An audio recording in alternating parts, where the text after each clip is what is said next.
Pineapple kesari. ரொம்பவே சிம்பிளாக ஈஸியாக பண்ணிடலாம். டேஸ்ட்டும் ரொம்பவே அல்டிமேட்டாக இருக்கும். ஸோ இப்போ இந்த பைனாப்பிள் கேசரி பண்ணுறதுக்கு நான் வந்து ஜஸ்ட் கடையில் கட் பண்ணின பைனாப்பிள் தான் வாங்கியிருக்கேன். ஆன்லைன்லலாம் கிடைக்கும். ஸோ அந்த மாதிரி கட் பைனாப்பிள் தான் நான் வாங்கியிருக்கேன். நீங்கள் முழுசாக வேணாலும் எடுத்துக்கலாம். எவ்வளோ பேர் இருக்கீங்களோ அதுக்கேற்ற மாதிரி குவான்டிட்டி.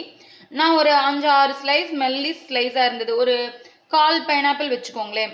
ஒரு முழு பழத்தில், ஒரு மீடியம் சைஸ் பழத்தில், ஒரு 1/4 பழத்தில் ஒரு 2 ஸ்லைஸ் வந்து இந்த மாதிரி பொடி பொடியாக கட் பண்ணிட்டு பாக்கியை வந்து அப்படியே நைஸாக அரைச்சி எடுத்துன்னு இருக்கேன். இப்போ இது எப்படி பண்ணுறதுன்னு பார்க்கலாம். இப்போது ஃபஸ்ட்டு நம்ம இந்த கேசரிக்கு வந்து ஒரு கலரும் ஃப்ளேவரும் கொடுக்கறதுக்கு என்ன பண்ண போகிறோம்னா, ஒரு கிண்ணத்தில் கொஞ்சமாக குங்குமப்பூ ஒரு 4-5 இதழ் இருக்கிற மாதிரி எடுத்துட்டு இருக்கேன். அதில் கொஞ்சம் வெதப்பான பாலாக இந்த மாதிரி நான் விட்டுக்கிறேன். ஸோ இந்த மாதிரி நம்ம ஊற வச்சுட்டோம் அப்படின்னா இதுக்கு ஒரு நல்ல ஒரு கலர் கிடைக்கும். ஃப்ளேவரும் சூப்பராக இருக்கும். இது ஆப்ஷனல் தான். நீங்கள் ஃபுட் கலர் சேர்த்துக்கிறதுனாலும் சேர்த்துக்கலாம். பட் இதுவும் நல்லாவே இருக்கும். ஸோ இது ஊறட்டும். நெக்ஸ்ட் பார்த்தீங்கன்னா ஒரு அடிக்கலமான இல்பச்சட்டியில் தான் நம்ம இன்றைக்கி கேசரி பண்ண போகிறோம். ஃபஸ்ட்டு கொஞ்சம் நெய் விட்டுக்கிறேன். நெய் காயட்டும். இதில் முந்திரி பருப்பு, அதுக்கப்புறம் கொஞ்சம் திராட்சை வறுத்துக்கலாம்.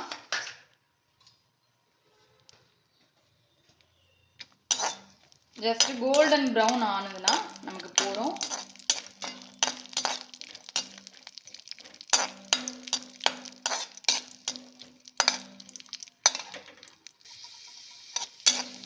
ஸோ இது வறுபட்டுருது.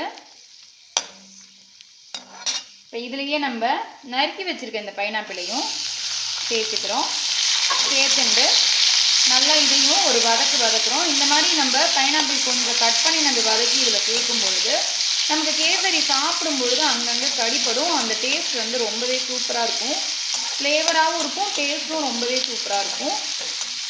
ஸோ இது ஒரு சின்ன டிப்பு. இந்த மாதிரி நம்ம ஃப்ரூட்ஸ்லாம் போட்டு கேசரி பண்ணும்பொழுது. இப்போது இதை நம்ம 2 நிமிஷம் வதக்கியாச்சு. இதை தனியாக நம்ம அந்த பைனாப்பிள் கட் பண்ணின கப்லேயே எடுத்து வச்சுடலாம்.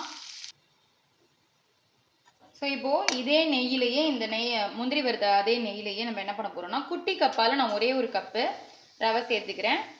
இப்போது நீங்கள் இதை அளவாக வச்சுட்டு இதே மாதிரி நீங்கள் கூட குறைச்சி பெரிய கப்பில் உங்களுக்கு எந்த கப்பில் எத்தனை பேர் இருக்கீங்களோ அதுக்கு ஏற்ற மாதிரி குவான்டிட்டி இன்க்ரீஸ் பண்ணிக்கலாம். நான் போடுற இந்த ஒரு கப்புக்கு நிறையாவே வரும். ஒரு 4-5 பேருக்கு தாராளமாக கேசரி வரும். ரவையை நல்லா செவக்க வறுத்துக்கணும்.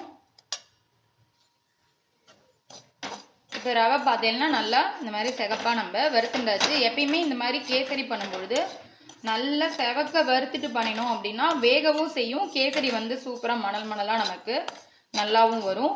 ஸோ வறுத்தாச்சு. இதில் 1 கப்பு ரவைக்கு 2.5 கப்பு தண்ணின்னு கணக்கு பண்ணி இந்த மாதிரி தண்ணி சேர்த்துக்கிறேன். ஸோ அப்போ தான் வந்து ரவை வந்து நல்லா வேகும். ஒரு 2 நிமிஷம் வச்சுருந்தோம்னா ரவை நல்லா வெந்து வரும். ஸோ இந்த ரவை இந்த மாதிரி வெந்துன்னு இருக்கும் பொழுது நம்ம என்ன பண்ணுறோம்னா, இந்த பாலில் குங்குமப்பூ ஊற வச்சோம் இல்லையா, அதையும் நம்ம இதில் சேர்த்துக்க வேண்டியதுதான். ஸோ இது ஒரு நல்ல கலர் கொடுக்கும். அதுக்கப்புறம் இந்த அரைச்சி வச்சுருக்க பைனாப்பிள் ஜூஸையும் இதில் சேர்த்துடலாம். நல்ல பழுத்த பழமாக இருந்தது, ஸ்வீட்டாக இருந்தது அப்படின்னா கேசரிக்கு ரொம்பவே சூப்பராக இருக்கும். கொஞ்சம் புளிப்பு இல்லாமல். ஸோ பைனாப்பிள் ஜூஸ் சேர்த்ததுக்கப்புறமா அதுவும் ஒரு 2-3 நிமிஷம் நல்லா இந்த மாதிரி அந்த ரவையிலேயே வேகணும். அப்போ தான் வந்து நல்ல ஃப்ளேவர் கிடைக்கும் நமக்கு. பச்சை ஸ்மெல்லு போகும், பழத்தோட பச்சை ஸ்மெல்லு. அதையும் ஒரு 2 நிமிஷம் நம்ம நல்லா வதக்கிக்கலாம்.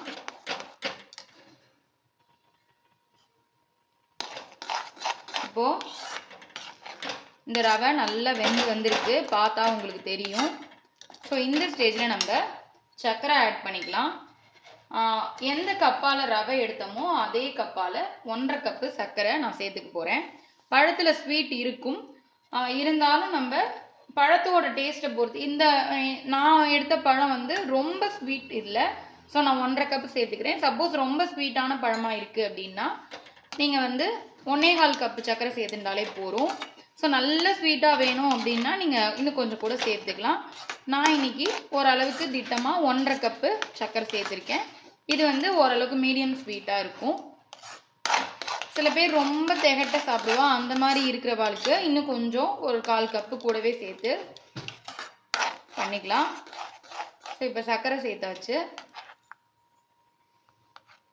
சர்க்கரை சேர்த்த உடனே எப்பயுமே நமக்கு இந்த ரவையில் கொஞ்சம் கட்டிகள் இருக்கிற மாதிரி இருக்கும்.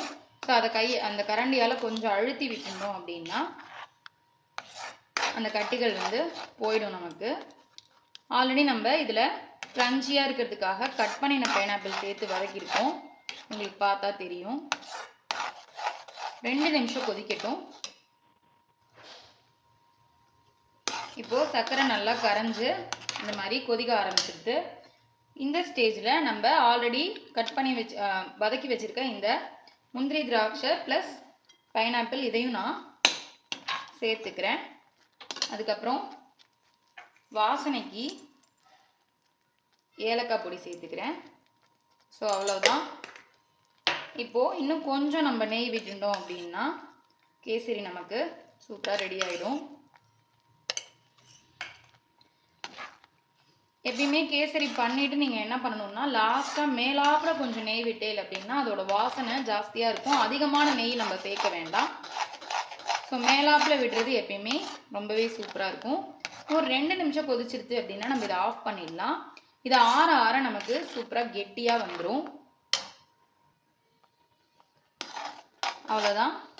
இது மாதிரி கொதிச்சு லைட்டாக பபிள்ஸ் வர ஆரம்பிக்கிற ஸ்டேஜில் நம்ம ஆஃப் பண்ணிட்டோம் அப்படின்னா ஆற ஆற இது சூப்பராக எருகி வந்துடும். இப்போ இதை நம்ம இறக்கி வச்சிடலாம்.